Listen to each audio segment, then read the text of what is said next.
Ang video na to is papakita natin paano i-set up itong bagong app natin na kiosk type version for mobile tsaka tablet na mga gagamitin natin for rental. So built-in ito feature sa window natin. All-in na siya. Okay, number one na note natin muna. Isang video na to is not for Xiaomi brand na cellphone. So kung di Xiaomi yung brand na gamit mo, huwag mo na ipagpatuloy yung video na to or step na to. So this is for not Xiaomi brand na mga tablet tsaka CP. Okay, yung nakikita ninyong ito is sample natin for CP rental. Ito is for opening the admin lang. So, gagawin natin, okay, step 1, dapat naka-reset yung cellphone mo. So, totally reset siya. Hindi nakalagin na Gmail, walang wifi. So, ito, totally reset. Bawal na bawal ang step na nakalagin yung Gmail. Hindi mo magagawang i-kiosk mode yung cellphone mo pag may nakalagin na Gmail. Okay? So, reset. So, ito. Next lang natin. Proceed tayo. Okay. Skip mo lang yung wifi. Ito. Next natin. Huwag mo lang sign up kung may kailangan i-login. Skip lang until mag-ready yung phone. So, ang phone na to is Tecno. So, na-test ko na lahat. Ang pinakamagandang phone na gagamitin still, Tecno pa rin yung marirecommend ko. Since day 1. From luma until kiosk mode na app. Okay? Na okay na siya. Next gagawin mo, punta tayo settings. I-set muna natin yung display. I-set natin sa yung timeout para hindi hassle. Kaka-touch. Ganyan. Tapos, yung navigation, search mo lang navigation. Gusto ko kasi yung mayroong button sa baba, yung back tsaka ito. Yan. So meron siyang ganyan. Back para hindi ganong hassle operate. Okay? Gesture, okay na yan. Next, gagawin mo, punta ka sa, pwede i-search mo na lang. Mas madali i-search kaysa hahanapin mo na lang. Okay? Next, gagawin natin is set na natin yung phone or enable natin yung developers option. Okay, hanapin muna natin yung build. Sa ibang phone is, hindi ko alam kung build number or OS version number. Usually, build number yung i-click natin. So, itong build number, tap natin until ma-enable yung developers option. 1, 2, 3. Yan, 3, 2, 1, 0. You're now in developer mode. Okay na yan. Tapos, ito, hanapin na lang natin yung developer. Nasa pinakababa, developer options. Okay? Ganyan. So, nakita mo na.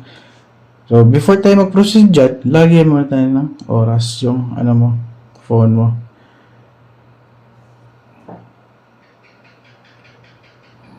So, lagyan natin ng oras. Connect tayo. Ito na step na to, nilagyan mo ng oras. Be sure kung saan ka na-connect yung ito, saan naka-connect ito na wifi like sa window. Dapat yung laptop mo gagamitin mo is the same connected sa window. Or kung PPOE naman, dapat yung dalawa, yung laptop tsaka phone, dapat parehong connected sa the same network like PPOE router. Pag hindi mo magagawa yung step na to. Hindi mo mag-success. So, be sure, sa window lahat connected, laptop tsaka itong phone natin. So, lagyan natin oras. ID niya is CSVU. Devices tayo. Devices. CHVU. Okay. Lagyan natin. Siguro naman matatapos tayo. Lagyan natin ng 20 hours. So, meron na siyang internet tsaka oras. Okay? Next, gagawin natin itong phone na to. Balik tayo sa settings. Hanapin natin yung system tsaka developers option. Tapos, hanapin natin yung ito, wireless debugging.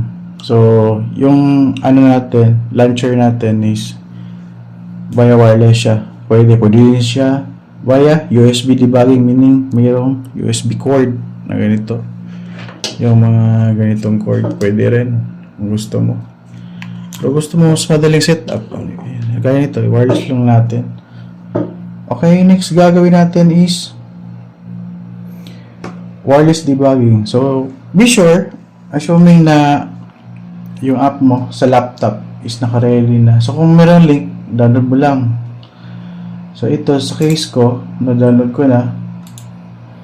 Tapos, i-extract all ko lang. So, ikaw, depende kung saan mo i-extract yung app. O dito sa lang. Desktop. Dito sa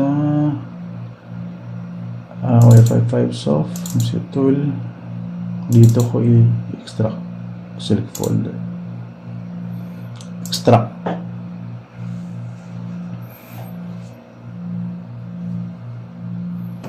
So, tapos ko na-extract. Tapos, kiosk.exe ito. Right-click mo lang. Ganyan. Tapos, run as administrator. Para ma-open natin. Yes mo lang. Ganyan. Then, okay na yung app. So, close natin yung folder.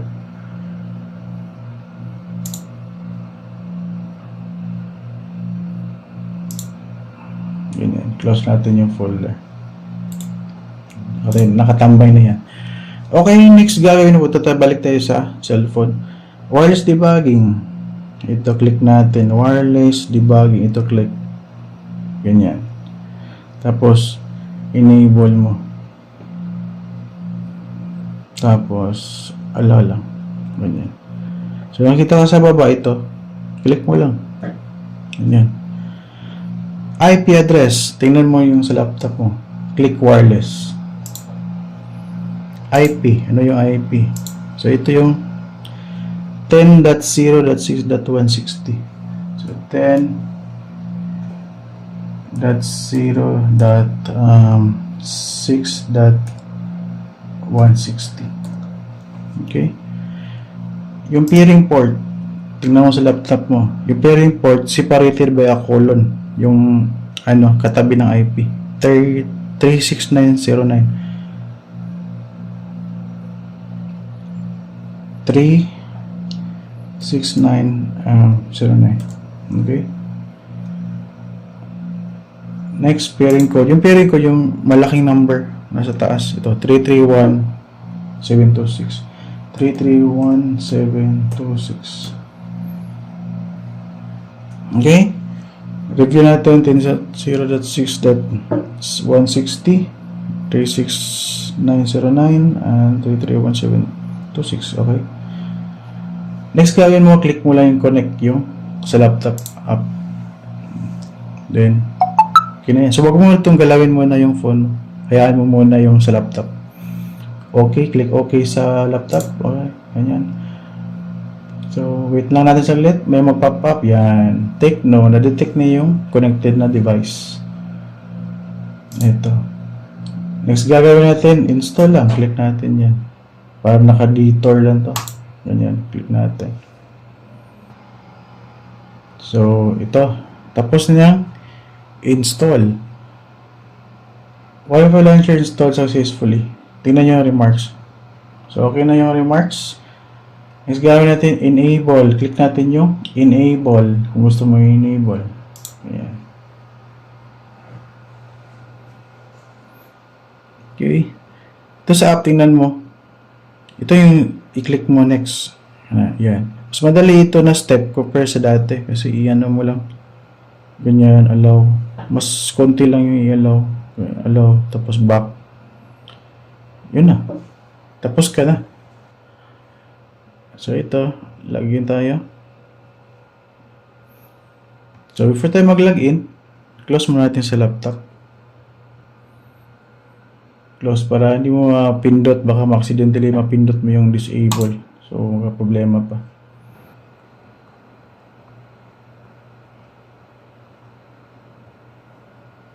So login. Settings, no pause. Okay. Next gagawin mo, yung settings whitelist mo. Whitelist. Settings.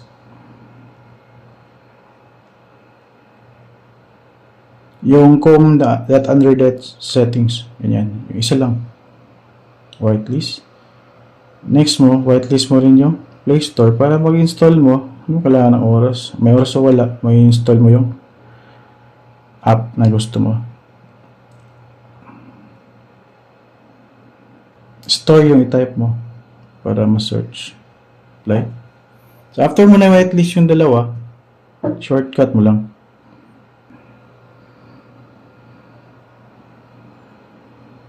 Settings, tsaka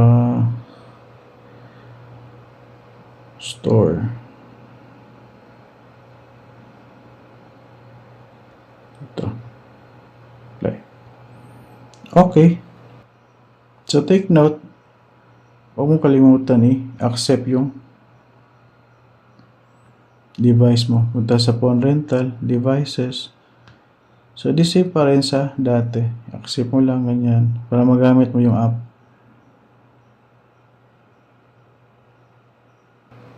So gagawin mo, since naka-whitelist nyo, kailan ng oras.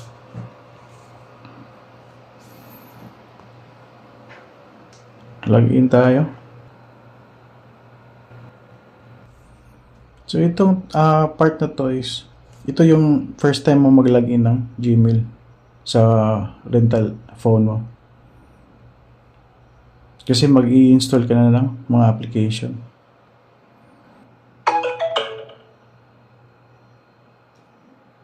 So pinakaunang install mo is brightness. So makikita mo mamaya bakit i-install natin yan. Kasi disable kasi yung notification sa taas, ganyan. Hindi mo magamit yung brightness. Ito na app, install mo lang. Click natin menu. Lagay natin sa shortcut. So wag mo na i-whitelist. Pwede whitelist, pwede din. Hindi. Kung i-whitelist kasi magagalaw nila pag walang oras, baka ganun-ganuhin ng bata. Wag mo na lang i-whitelist. So paggamit nito, halimbawa, for now, whitelist muna natin para ma-open natin yung app. Whitelist. Tanggalin mo lang, i-uncheck mo lang mamaya. Para ma-open natin kahit walang oras yan.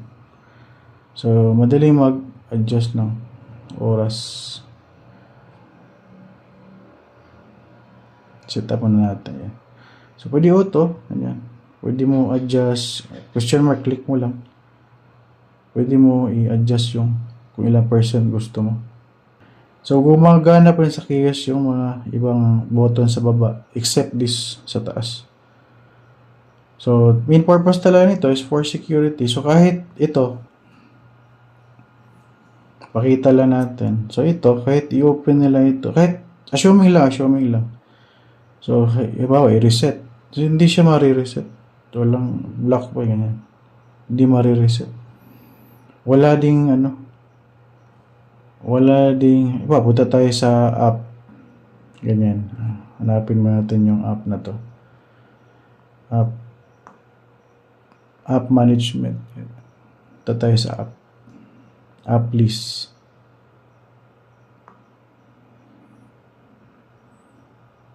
So, walang uninstall, walang force stop. Ganyan. Or kahit galawin yan. Halimbawa lang, galawin yan. Ganyan.